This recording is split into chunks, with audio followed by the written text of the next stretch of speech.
Good morning and welcome to our live talk program. This is Lord Gub here, your host on Revive Reform Radio, doing our live talk program covering natural health on this year Wednesday morning. Rise and shine and give God the glory. And this morning here, I'm looking at a topic: natural ways to limit the curse. Natural ways to limit the curse, and I'll be getting to that shortly in a second here. So welcome. Hopefully you had a blessed night rest and you're ready to take on the challenges and the opportunities that you have for this day. Let us pray. Our Father, who art in heaven, I thank you again for the blessings of your word. I thank you for the blessings of the guidance that you continue to bestow in our lives. I pray that you may be with us as we make wise choices for life and for eternity. Thanks again for all you do for us, for Christ's sake. Amen.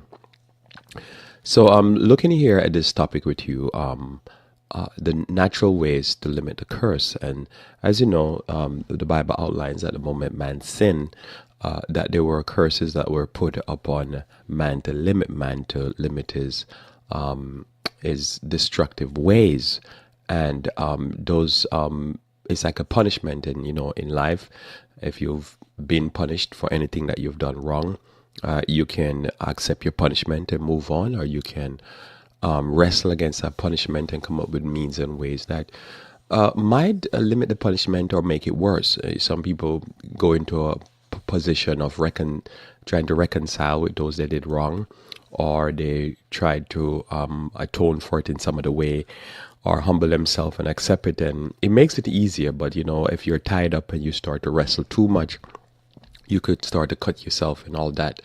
But nothing beats a try, and so I'm never going to knock a try. I'm just going to say that we have to try to find ways that will limit the curse but not hurt ourselves. So with that, I'm going to read for you Genesis chapter 3 before I have some articles. I have 3 articles I want to read to you here. Genesis 3, verse 17, and I'm going to stop here at verse 19. So in Genesis 3, verse 17 through 19, we have what I would say is the initial curse that was put upon us as because of sin. And here it says in verse 17, "And unto Adam he said, Because thou hast hearkened unto the voice of thy wife, and hast eaten of the tree of which I commanded thee, saying, Thou shalt not eat of it. Cursed is the ground for thy sake. In sorrow shalt thou eat of it all the days of thy life. Thorns also and thistles shall it bring forth to thee, and thou shalt eat the herb of the field. In the sweat of thy face shalt thou eat bread, till thou return unto the ground. For out of it wast thou taken, for dust thou art, and unto dust shalt thou return." All right, so that's the crux of the matter here. So we have a struggle against this, and as I say, 3 articles I'll share to you. One with the lawsuit going on with Monsanto, and Bayer bought Monsanto, and they make the herbicide Roundup, or the real name for it is glyphosate. And then about cannabis and something else I'm going to share with you that are all things that bring to mind this idea of our struggles to deal with the effects of sin and the curse of sin and the curse of living in a sinful world. And as we do this, some of the things that we do, if they're not natural or they're not good, and I'll explain in a little bit. Something could be natural but not good, like poison hemlock. Nobody say let's go smoke or take poison hemlock and rub it on our skin. But anyhow, so there's things that we can do that can harm us even more in the long term, but might feel like it's a solution short term. So we try to limit with modernity and with various different technology the effect of this sin or this curse. And just in case you missed what I just read, I'll just explain it a little bit and then I go into my articles. So after Adam's sin, Adam had it easy and God gave it him harder. So in order for him to get food, because that was what the sin was about, to receive sustenance, he had to work harder. He had to sweat to get it. It's going to be frustrating no matter what he does. I mean, no matter what we do in this earth, work is always hard. There's always somebody thinking that it's easier. There's easy work, but it's always hard work. And when people come up with methods to try to make it easier, like go rob somebody or go try to find other methods of doing things that are not legal or lawful before God, they get more curses in their lives. So Adam was given thorns and thistles. So when we talk about glyphosate, towards the second part of the program or second half of the hour, this is, I see something like pesticide as man's attempt to limit the curse of the thorns and thistle. Whatever thistle, whether it be milk thistle or even dandelion or whatever is trying to decrease the yield and have it harder to reap and all that. It's an effort, and I say it's nothing wrong, nothing beats a try. But some of these efforts we have done with the chemicals have backfired on us and nature. And so this is why I'm saying we limited many things that we do with fertilizers and all these other things, but especially the chemical ones, is a poison. And yet this is what we do. But to me, all I see this is a fulfillment of this text, or it applies to this text. You're trying to limit the effect of the curse. And as we try this, as my topic says, natural ways to limit the curse is the best way to go. The more we can limit the effect of the curse with natural means and methods that won't harm us is the best way. But when we try to limit this curse, which is you're going to sweat and you're going to have to deal with thorns and thistle, and we try to genetically engineer the crops, we try to poison the field with fertilizers and stuff like that, you end up killing nature and killing ourselves. That's basically what we're doing. And so it says there, thorns and thistle, and it's sweat off your brow. I believe in mechanical farming and so forth. You're just basically making you sweat less. Nothing wrong with that, but we have to be careful if we do things that are poisoning ourselves while trying to limit the curse. That's all it is. But everything we do, that's what we're doing. Most of what we call inventions, it's just simply limiting the grunt and the grit and just the hardness of life. So, as I said, nothing beat a try, but we have to be careful with what we're doing.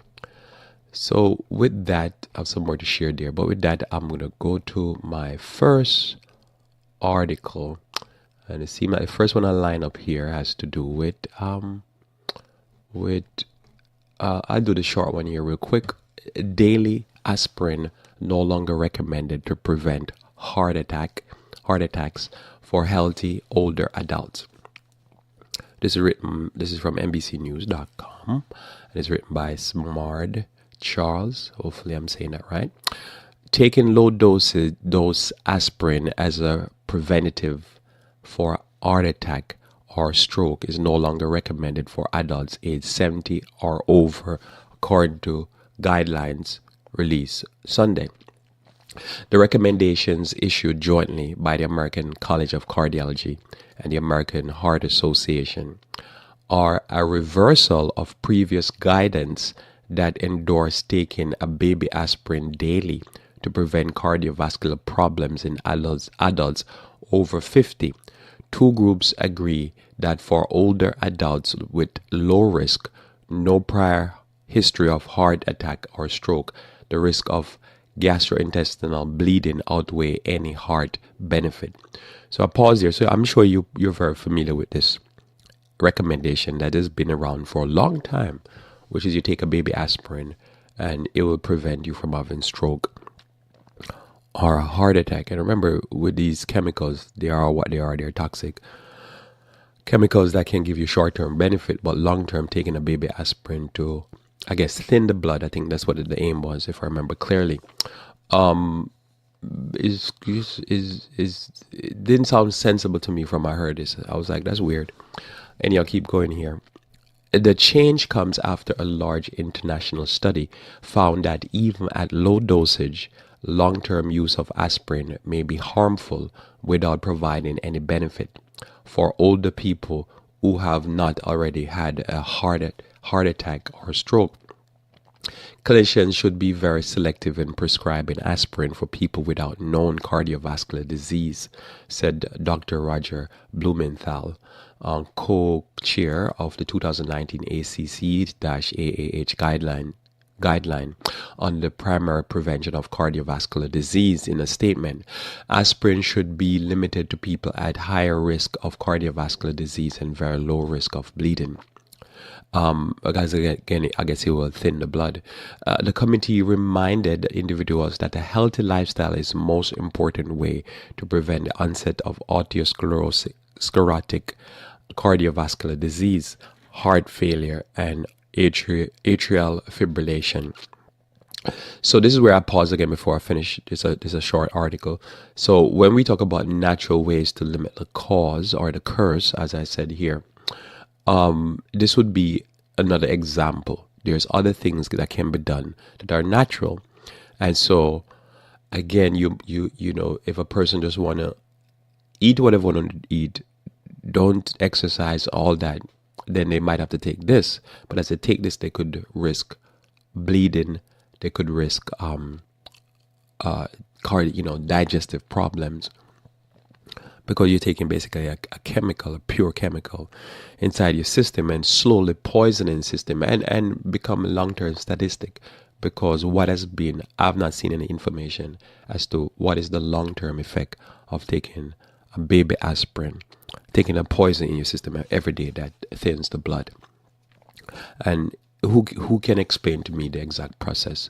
I've not seen a clear definition of what this does. So when we talk about doing other herbal remedies, natural remedies, eating certain foods like garlic, exercising, reducing the amount of oil in your system, it's work, it's difficult, but it's worth it. But somebody could say, man, I'm going to have to do all that. I'm going to have to start taking turmeric. I'm going to have to start taking cayenne, ginger, motherwort, all these various different herbs.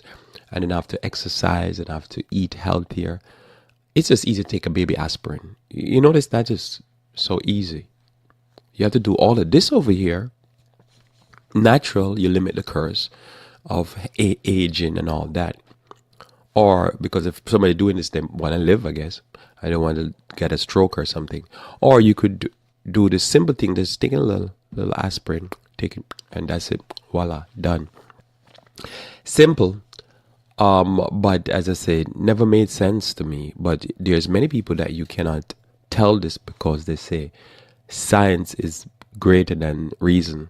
No, they don't say it like that. They say science is greater than the Bible, or science is greater than everything else. And the problem with science is that it's real and it's fascinating, but it's still always a moving target. And here the target just got moved again. And that's why you can't depend upon this type of stuff. But you can depend upon exercise, and you can depend upon the result of eating less oil. I know you don't drink oil. So anyhow, you eat the oil in food. So eating less oil is a better solution. And, there's enough evidence for that target never moves. It's always the same thing. But this type of stuff here, they change stuff so often because it's a moving target. The committee reminds individuals that a healthy lifestyle is most important. The guideline reinforces what we have known for more than a decade, says Dr. Stephen Nissen, chairman of the Department of Cardiovascular Medicine at the Cleveland Clinic. Quote, for patients without heart disease, the risk of aspirin, primarily bleeding, are significant. For most patients without heart disease at moderate risk, the benefits do exceed the risk. Earlier this year, the AAH published a statistical update showing that nearly half of U.S. adults have some form of cardiovascular disease. The increased risk mostly attributed to high blood pressure. We follow a dictum in medicine of do no harm, and aspirin is not benign, says Dr. Clyde Yancey, chief cardiology at the Northwestern Memorial Hospital in Chicago. Understanding how best to use aspirin or as other medication is a kind of refinement that enables our best health. Nearly 80% of all cardiovascular disease can be prevented with lifestyle modifications, according to the Heart Association. Doctors recommend regular physical activity and following plant-based diet, such as the DASH diet, a meal plan that emphasizes fruits, vegetables, whole grain to lower heart disease risk. So there you have it right here in the article. So this is again the natural ways of to limit the curse. You can go something like an aspirin, and you take it, and then over the years, as this doctor said, not me, but I read from the article right there, aspirin is not benign. Aspirin is a powerful chemical, and again, it is not benign. And so, if 80% of the people can follow a lifestyle modifications and get 80%, that means 8 out of every 10 person that have cardiovascular disease can immediately, just by changing their diet, get health benefits from that. And as he says, prevented, right? So I said it even wrong. Let me say it. I'm going to read the statement again. 80% of all cardiovascular disease can be prevented with lifestyle modification. So again, if 8 out of 7, this is the experts here talking in cardiovascular disease. This is the Heart Association saying 80%. So if you know 10 people that have a cardiovascular disease, 8 of them can prevent it just simply by changing their lifestyle, just modifying their lifestyle and following a plant-based diet. And if you add to that now, I believe, which is going to be the people who really have a problem, you start to add to that some natural remedies, some natural supplements, some natural foods that are known to help clean out the arteries and stuff like that and strengthen the heart. You could now deal with the other 20% that are going to have it harder. And I think all diseases work like that. You know, many people with some slight modifications, they can get relief. Some people, the smaller percentage, is going to be a nagging, difficult problem. It's going to be a hard slug, a hard fight. But you can limit the curse with natural methods. And so I will go with more natural supplements. I will go with exercise, plant-based diet, biblical meditation, and so forth.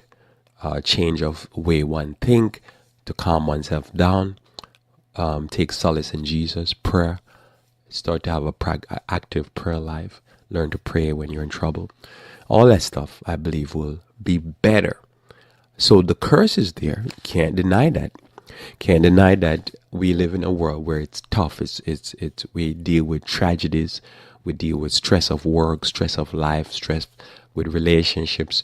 We deal with desires, lust, and we have to fight all those things.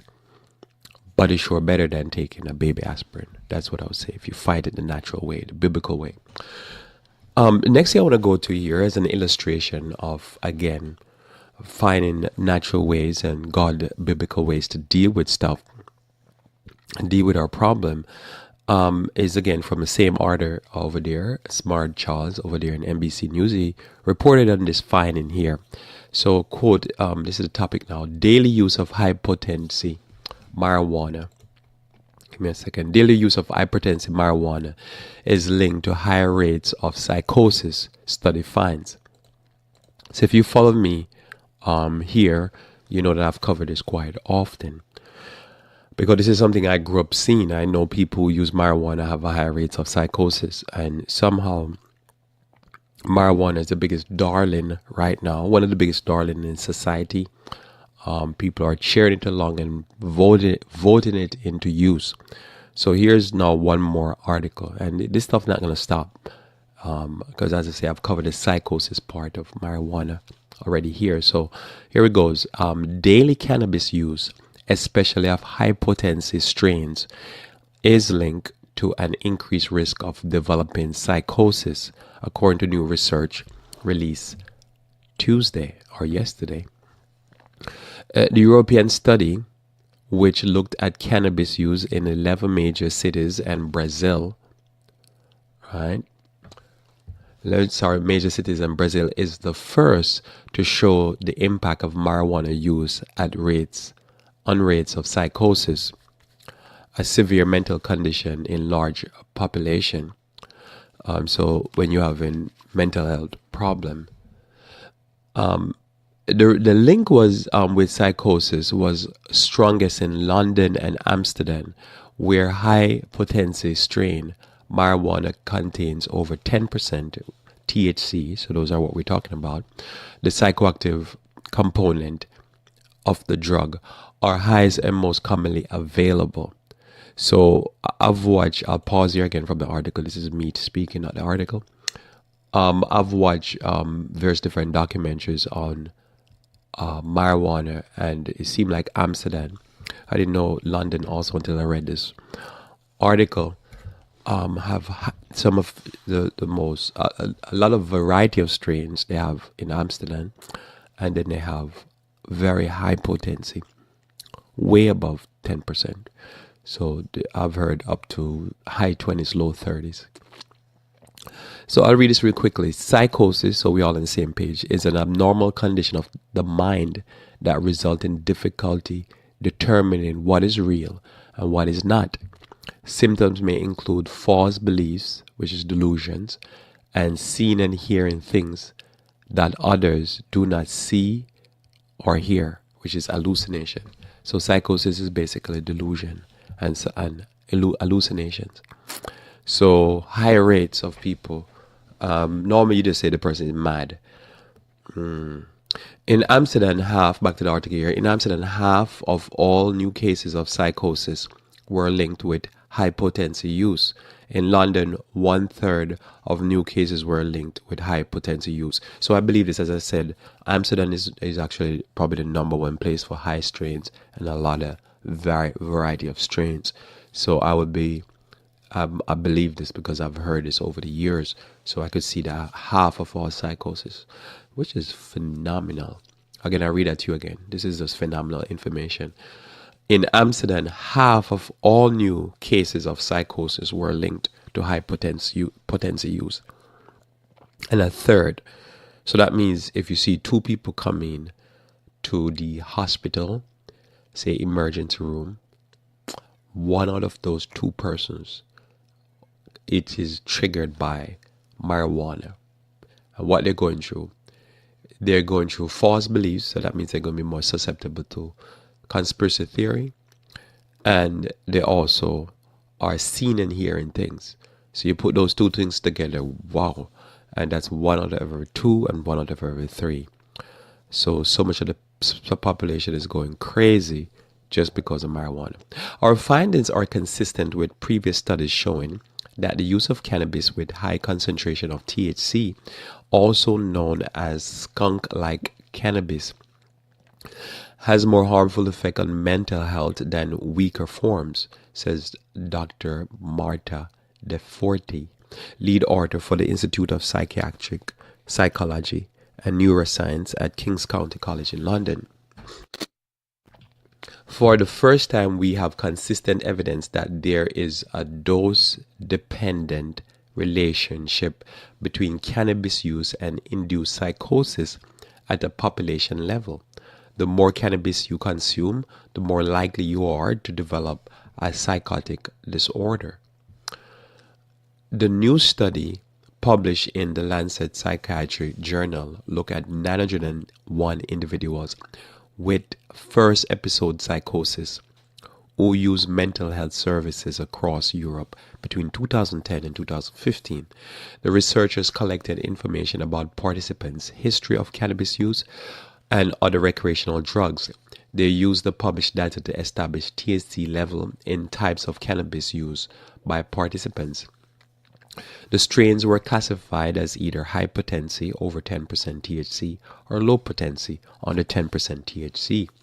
Across the 12 sites, people who use any type of cannabis on a daily basis were 3 times more likely to have a diagnosis of a new episode of psychosis compared with people who had never used cannabis. The researchers concluded concluded this increased to 5 times more likely for daily use of high potency cannabis. So I pause there again. So 3 times more likely if you use it daily, just regular weed, and then 5 times more likely if you use the high potency marijuana, or whatever they want to call it. Of all new cases of psychosis across the 12 sites during the time period, an estimated 1 in 5 cases of psychosis were linked to daily cannabis use, and 1 in 10 were linked to use of high potency. The study found THC is the culprit in psychotic events, right? So it's the active ingredient, the main active ingredient, I should say. In the Netherlands, the THC content reached up to 67% in certain cities such as Nederhash. In London, skunk-like cannabis, known for its strong stench, represent 94% of street market and has an average THC of 14%. So in Netherlands, the THC content reached up to 67%, which up until this morning, reading this article, or I think I read this morning. I saw it yesterday. I read it this morning. So this is like, like when you buy, not when you buy it, but when people buy overproof rum or alcohol, where it's just like almost, it's ethanol. This is like ethanol level THC. This is like might as well anyhow. This is just crazy numbers here. Previous research have linked weed use and psychosis, but the studies haven't been in large enough population to provide reliable research. A Canada study published in the Journal of Child Psychology and Psychiatry in 2017 showed a substantial increase in psychotic-like experience in teenage users. The study also reported adverse effect on cognitive development and increased symptoms of depression. Other studies show that chronic use may even interfere with normal development of adolescent brains. The result of this study needs to be taken seriously, says Dr. Adrian James, registrar at the Royal College of Psychiatry in London.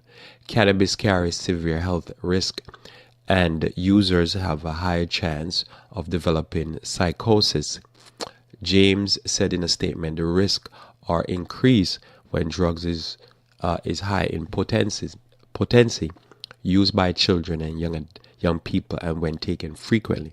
Many countries have legalized and decriminalized cannabis use, leading to concern that this may result in an increase in cannabis use and associated harm. And I might say, and I will just keep going here, studies on marijuana cannot be performed in the United States because the drug, which is now legal by doctor order in 33 states and recreational in 11 states, plus the District of Columbia, remains in the same class federally as heroin and LSD, a Schedule 1 drug designated as having a high potential for abuse and no current acceptable medical use.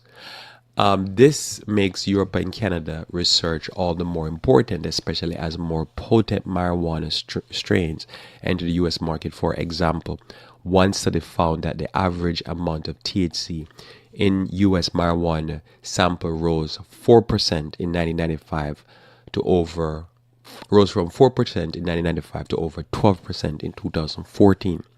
During the same time period, cannabidiol, the non-psychoactive component of marijuana, fell from 0.28% to 0.15%. This shift in the ratio of the THC to the CBD has a pronounced effect on the drug's perceived potency. CBD, which we refer to as a good guy component in cannabis, has no psychoactive component and has even been shown to offset the psychoactive component of THC in experimental study. In the US, the average THC potency of the cannabis flower product sold in Washington state licensed market is over 20%. And the average potency of extract-based product like oils or vaping pen and dabs is in the neighborhood of 70%, which is, I heard that before. Jonathan Calkin, a drug policy researcher and professor of Carnegie Mellon University, told NBC News that cautious that until more research is done, it is in most people's best interest to stay away from high potency cannabis. All right, and I'll stop right there. So here's some more information again, and as I said, this information is going to keep coming out because the more it's legalized, the more we're running a new experiment. As I say, the tobacco use is down because of its cancer causing effect. But what I've been saying here for years is that smoking anything is not good. Lighting, inhaling carcinogens by burning stuff is not good. And it doesn't matter if it's a tire somebody's burning in a protest, or they're burning whatever, if a forest fire. Just on its surface, inhaling smoke is a bad idea. And so somebody could say, well, I have to inhale the smoke. I can just eat cookies or brownies. Okay. So here we have it that in Washington State, 20%, over 20% is the THC level. And they're doing studies showing that anything over 10%, the person increase to 3 times the amount of psychosis, 50%, 30 to 50% of new psychosis case will come from it. That means a large percent of the people that are doing this is having a psychotic experience and especially the higher the potency, the more it is. And this is where the problem is, because a mind is a terrible thing to waste. And there's so many young people who are today, they're going to pick up and do their first hit and go waste their minds. That's the sad thing. And think about Netherlands. Netherlands is whatever happens. It's just they do whatever. They legalize everything. And they go up to 67%. So it's like basically taking dabs, or the dab is when they do like a resin almost from the marijuana. Because that's the other thing also. With marijuana, if you've been looking at this, and I've been looking at this a lot over the years, what it is that you do with the marijuana, say you smoke the regular stuff that people used to smoke, 1960s, 50s, 70s, 30s, whatever. It is somewhere, I think, in the region of about 3% to 5% or something like that. A very low dosage of THC. And, people get high and have psychotic events. And over the years, they've figured out to basically, I think it's hybridize it, or, to keep selection and, playing around with in the lab to get each different reaping or harvest stronger amount, more concentrated THC. To the effect now that what's on the market today is not what's on the market that, say, our grandparents' age took or was available at that time. So it's become more potent, and what you find is that, I was listening to somebody talking and say, somewhere like Indiana, they probably have 5 strains. And the person taking 5 strains, those 5 strains, just not having the effect that they used to have. So they will turn to new forms of it, like just the straight THC in vape pen, or they'll go to the dab, which is another way of making a resin that can be high, much higher than 50% THC. And it leads to a lot of psychosis. The mind does not work. Now, why do I believe it leads to psychosis? Which is basically the mind having false concepts, so they misjudge everything that's going on around them, and they have hallucinations. They saw a scene here and stuff. It's because that's what THC or that's what marijuana is supposed to do to you. The aim is you're supposed to experience something that you're not experiencing naturally. It's supposed to induce an experience that is not real. So that to me is why it will cause psychosis. No, that might not be the part, the scientist is paid to go try to figure out when it hits the brain, what does it do? What pathway does it change? But if you're sitting here and you're in a situation that's stressful, you're supposed to be able to smoke weed and the stress disappear. It flies away. You start to fly. And you start because the combination of false belief and hearing and seeing things is what it's supposed to do. It's supposed to make you believe that the stressful situation you're in is not stressful. And it's supposed to make you even hear stuff and see stuff that's not happening, so you can have a positive experience. But the problem with that is, hopefully, the aim, I guess, would be, is that when you're out of the situation, the effect wears off and you stop hearing and seeing things and you stop having delusions and hallucinations. That's the hope. But what I understand is that there could come a point with these high potency stuff and even the regular users that it doesn't turn off. Now they're in a permanent state of what we call psychosis. They're crazy. Why you say they're crazy? Because it's like the brain now is in a permanent state of delusion. They're constantly deluded and they're constantly hallucinating. And they're talking to themselves. And you say, why are they talking to themselves? Because they're hearing voices. Now it's up to you to believe what's the voice. Are they really hearing a voice, or is it the devil speaking to them? Some people believe it's just open your mind up and your ears up to demons. Others they're just hallucinating. They're just hearing voice. But normally that doesn't function if you're permanently hearing voices and permanently delusive. But this is what psychosis is. So the person goes rush to the hospital because they're talking to themselves and they're hearing voices and they can't figure out what is going on. This no good. A Canadian study, I read this little 2 parts here. A Canadian study published in the Journal of Child Psychology and Psychiatry in 2017 showed substantial increase in psychotic-like experience in teenage users. The study also reported adverse effect on cognitive development and increased symptoms of depression.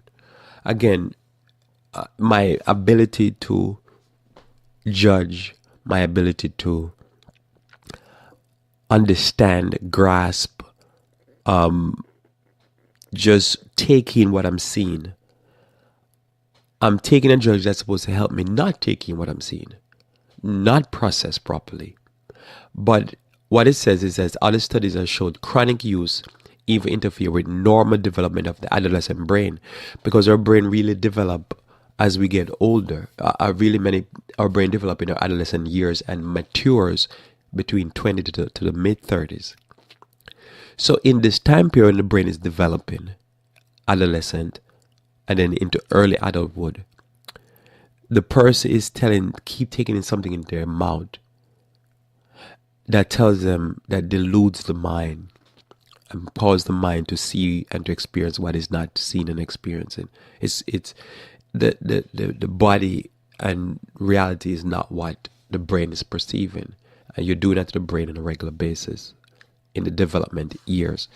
That's going to be bad. And this is why, as the article show, it don't make no sense. Many countries have legalized and decriminalized cannabis use, leading to concerns that this might result in an increase in cannabis use and associated harm. This is why I say we're going to see an increase. And we're going to be able to see the studies, and we're going to be able to interact with more young people that are mad, that are crazy. And why they're crazy is straight science. The brain has been trained and tricked into permanent delusion. You try to talk to somebody. I remember growing up, this was a normal experience. You're talking to somebody that's smoking weed, and they come up with the most harebrained, crazy thing that you laugh after. You laugh when they're there because they might get mad. But it just be fun. Even to this day, I have jokes that people would just tell me, and they weren't telling jokes, they were serious as ever, but it would just be some craziness because they're mad. The brain is under delusive spell, and so that's why it's important to keep looking at this thing, because so much of our young people are vaping now and all that, and Many of them, you're going to see them on the street in a few years. That's what's going to happen. So my last article here, which I want to go into, I remember I'm talking about natural ways to limit the curse. So I should say, so somebody say what natural ways to limit the curse is to find other means of dealing with one's depression and source of happiness. So there's natural ways that you can do that will limit depression, make you have a high experience without drugs. Drugs delude you into thinking you're having a great experience. There's other ways to experience calm, warmth, satisfaction in life, pleasure.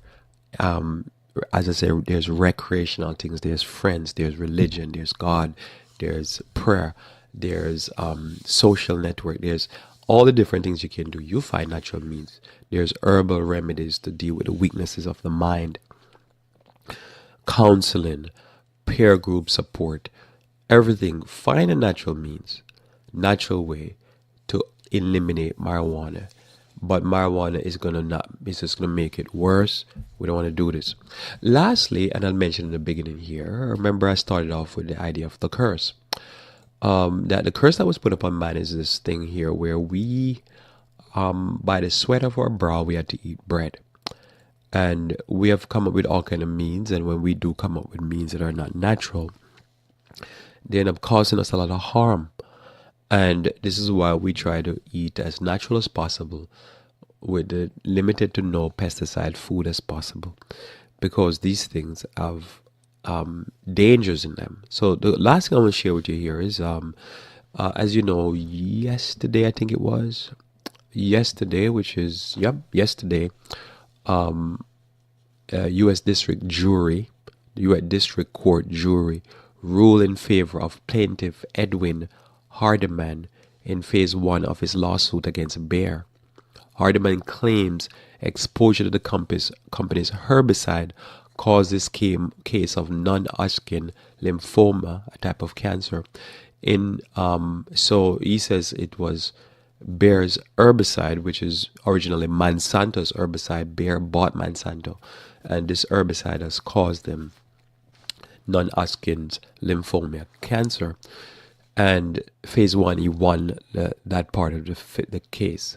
Phase 2 of the trial, the jury was asked to decide whether, phase 1 of the trial, the jury was asked whether glyphosate, which is Roundup, the real name for Roundup, is used was a substantial factor in causing Hardeman's cancer. Phase 2, which begins before the same jury today, Wednesday, will consider Monsanto's liability and damages, which are going to be fascinating to see what they come up with. So this is what I'm going to read some of the article. I don't know if I have enough time to read it, but I want to share this with you because I want to show you so many. I've heard this over the years from people who died of cancer. People, dealt with people, like a pastor who dealt with somebody, different farmers in a farming area, that so many of them die of cancer because when they were applying these chemicals to their farms, they never suited up. They never put on hazmat suits. They were just in the field with the pesticide. And so much of them died of cancer. So this is something I've been hearing for years and knowing that this literally happened. So anyhow, this case here just got, the first phase went through. The jury said, yes, Monsanto is liable. And most likely they'll appeal this. So I'm going to read just a little bit of it. And that's why I say, we still have to deal with the effects. Because I'm going to run out of time, so I'm just going to say this up front. We still have to deal with the effects of, by the sweat of your brow you shall eat bread. And also, thorns and thistles shall it bring forth. It's going to be hard labor. We're just trying to figure out how to limit the hard labor as much as possible. To take the bite out of it. The bite of the curse. But we don't do this through poisonous chemical means. Whether we're dealing with marijuana, whether we're dealing with, first thing I covered, whether we're dealing with Roundup, whatever we're doing, we just simply try to find a more natural means of taking care of it And so if we can avoid the aspirin and do natural, you do the natural, because again, this life is hard. We don't want to make it harder. So here's the article. And this is taken from Mother Jones, written by Tom Philpott, and it's scientists found worrisome evidence about Roundup and cancer. This was written before yesterday's jury came with a verdict for the former. The long simmering debate about whether the world's most widely used herbicide causes cancer has bubbled up anew.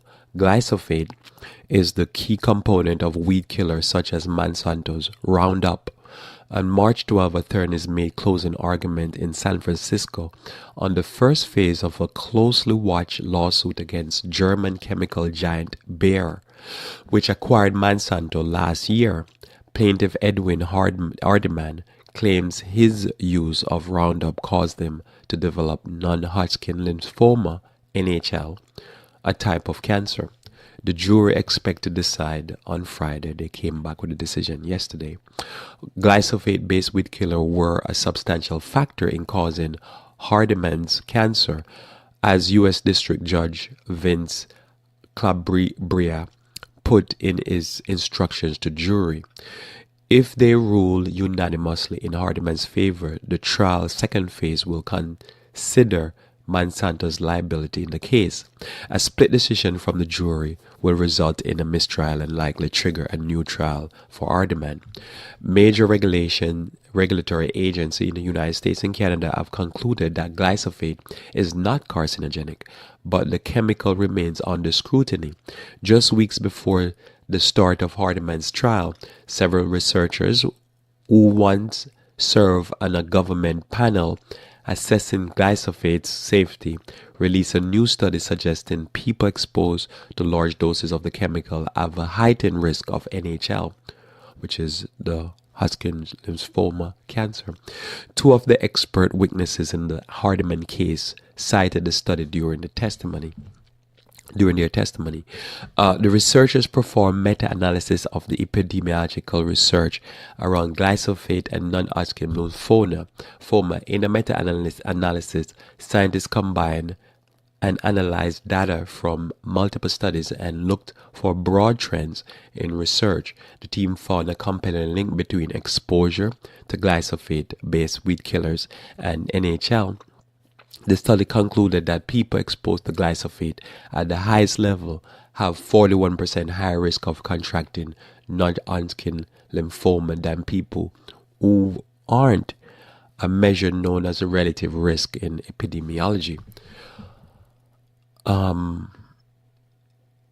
think I jumped here. So Rachel Schaefer, a co-author of the paper and PhD student in environmental toxicology at the University of Washington, put that number into context in a blog post. The results suggested that people who were highly exposed to glyphosate have a roughly 2.8% risk of contracting NHL versus 2% for the overall population. A spokeswoman for Bayer flatly disputed the study's finding, writing in an email statement that it contains non-scientific valid evidence that contradict the conclusion of extensive body of science demonstrating that glyphosate-based herbicides are non-carcinogenic. And I'm going to skip down to this part here. So, glyphosate has had a rocky road through the U.S. regulatory process, a journey all too familiar to three of the NHL study co-authors, Berkeley toxicology, Lupong Zhang, Mount Sinai epidemiologist Emanuela Tioli, and University of Washington biostatistician Leanne Shepard. All three scientists have served on the EPA scientific advisory panel that evaluated the chemical in 2016.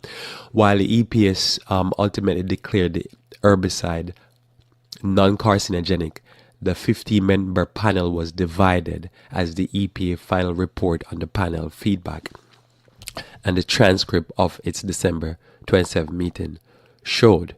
So I just paused there just because of the sake of time. I just kind of skip a few paragraphs. So what they were saying is Although they said it was non-carcinogenic, there were scientists on the panel that were not in line with that. But I think the majority, if I'm getting clear, said that yeah, they think it is carcinogenic. So it was not as clear cut as just saying it's non-carcinogenic. So here, I'll take this other piece here. So here it says, however, no, I'm gonna read this. It said, in an interview, Laura Bean Freeman, a senior investigator for the National Cancer Institute and co-author of the 2018 HS paper, said that Shepard's team was very transparent in understanding that that they chose and deemed their study relatively consistent with what was published in the analysis. I'll say here. Okay, so what to make of all this? Of the dozens of epidemiologists and cancer researchers I researched out for all the independent assessment of Shepard's team, only one other scientist agreed to speak with me. So basically what he's saying, what had happened in what I skipped, was that some of the scientists on the original panel that I looked at glyphosate, some of them said they need to look more, and they looked more and came up with some conclusion that they believe it is carcinogenic. But most people don't want to go on record, basically. So he found another person who I looked at this, and this person here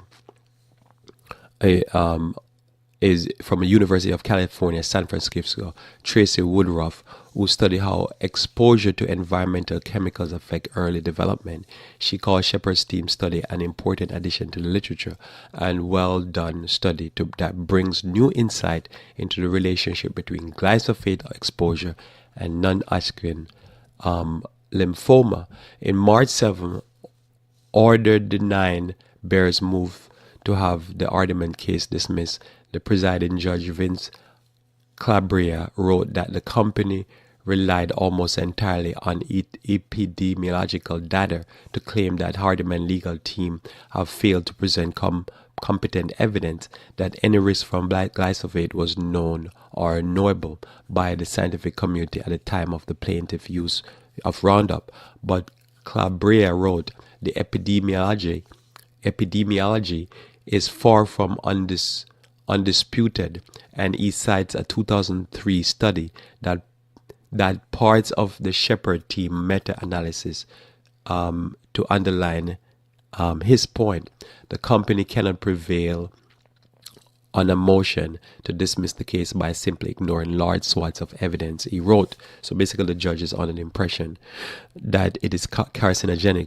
Meanwhile, a question about glyphosate carcinogenical loom use of the chemical continues unabated. The U.S. agricultural sector went from applying less than 25 million pounds of the stuff in 1992 to nearly 300 million pounds in 2016. In 2019, U.S. Department of Agriculture expect farmers to plant more than 177 million acres of corn and soybean, covering a landmass of roughly the equivalent size to around 1.7 California, the great bulk of them treated with glyphosate-based herbicide, right? So that's just tell you how much glyphosate herbicide is used in farming, and that's why I say if you can get, what I said there, corn and soybean, if you can get your corn and soybean organic, it's better to do so, because it's probably highly likely that a corn and soybean is planted is used with glyphosate. And as you know, what glyphosate is to deal with herbicides that are broadleaf, and it kills broadleaf herbicides. So that's like dandelion, I think, like milk thistle, all these type of stuff. And then it don't affect like soybean and corn and stuff like that. So that's some things here. So I would just look into it, because as I say, it was a long article and I didn't want to read everything. So I'll close off on that thought there, because there's something I skipped that I wanted to say. So when you look at how they did the study, normally I'll read this other part here. I'll just say this. Normally, when they try to do studies like this to find evidence on if something is toxic or so, it is difficult. And the reason why they say it's difficult is because you cannot take the glyphosate itself and daub it or put it on human beings. So the epidemiological study is like a three-pronged approach in order to kind of find what's happening. So you look at people who are sick, then they will experiment with it on mice, and then they'll find other toxicologically kind of ways to investigate it to try to come to a conclusion. And this is why it's so difficult, because that's one thing I wanted to say, that why it's so difficult from what I've been looking at to figure out if it's toxic is that you can't experiment with human beings, because most such you can't put a suspected cancer causing agent on human beings and then see what happened. So they have to use mice, and they have to use other means of trying to look through studies and look through people who are sick, people who apply the thing, like the farmers. And that's how they try to come to this kind of conclusion. And that's why it's so difficult. But somehow they started deliberating yesterday, bottom line here, and the jury say that they believe that it is a cause of DNA damage or cancer or toxicity to the farmer, this gentleman here. So that's significant, I think. I don't know, Barrow will they'll appeal the decision, but it's still interesting that from the body of evidence there was a unanimous decision by the jury that this thing is dangerous. As I say, normally they will look at cells to see if the cells were damaged. They'll look at if it's cancer causing in rats, and they'll look at other type of toxicology. Somehow from all the evidence, the jury say yes. For me, that tells me that that's enough evidence that you should and I should continue doing our best to eat as organic as possible. Because they say the problem with all of this, even the jurors say yes, they could appeal it, they could overturn it, because the problem is you can't really put it on human beings, so you can't really know for certain. But if you look at this, a lot of what we're talking about here are human beings' effort to try to deal with like thorns and thistle and weed in the farming. You know, when you're farming, the weed's going to try to outdo, the tares are going to try to outdo the wheat. That's been always the case. And so glyphosate became a solution for that. It's difficult to deal with weeds. It's the same thing. You know, Christ even says the same thing in church. Church is like farming. And what happened? You know, the enemy comes in and he plant weed tares among the wheat. And the tares look like wheat, and the tares suck up the nutrients and block the sun from getting to the saint. And so the saint now can't get the sun of righteousness because the weed just hugging up all the sun and sucking up the nutrients and the time that should be given to develop spiritually is being given to deal with goats and hard-headed people. It's the same thing in religious and spiritual affair.